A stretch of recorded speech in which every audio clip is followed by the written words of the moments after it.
there's two subgroups. You mentioned Joe Rogan. Sanjay Gupta went on Joe Rogan and got completely roasted a few weeks ago. And he had to admit that he and CNN had lied, or actually, to be more specific, CNN had lied about Joe Rogan into taking of ivermectin. And of course, the purpose of disparaging ivermectin is to discredit it as an early treatment. And the reason for that is to prevent any alternative to the vaccines till death do us part marriage that we're being shotgunned into as a nation. He admitted that. He admitted it on Joe Rogan's show. And then he went on the next day on CNN, and under cross interrogation by his colleagues, he backpedaled and basically said, no, actually, I didn't mean what I said. We in CNN told the truth. Joe Rogan is the liar. He knows the difference. He's not a stupid man. He knows what the truth is, but he's not willing to admit it because he's being pressured and he's worried about getting outside of the groupthink. That's one category of people.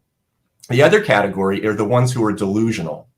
And the delusional psychosis idea is one that I have spoken about for a very long time, because I agree with you, Allison. There are people in this country who are not awake. I think Sanjay Gupta is awake. I think he's just disreputable. He's dishonored himself. He's in the media. He's a physician. But regular Americans, many of them are truly asleep. They are delusional. They have disregarded the reality in front of them because they don't want to have to deal with the cognitive dissonance. And this is becoming harder and harder to bear as the information becomes more and more voluminous, as it mounts, that what we are living in is truly an upside down Alice of Wonderland world.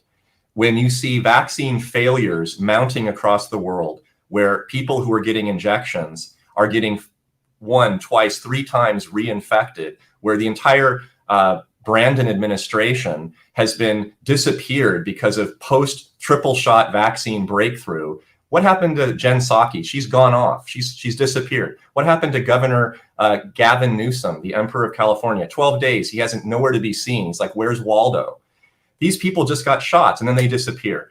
Americans know this, but they don't really integrate it. They just set it aside. They say, I don't want to go there. I don't want to look at it because it would start to question the commitment that I've made to this big program. And I don't want to enter cognitive dissonance. So they put themselves in this delusional psychotic pattern.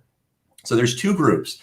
There's those who are disseminating, those who are manipulating, who are liars, like Gavin Newsom, who says shots for all, but not for my kids, masks for all, but not for me when I'm in the Napa Valley restaurant for $12,000 for my wine dinner. Those people know what they're doing.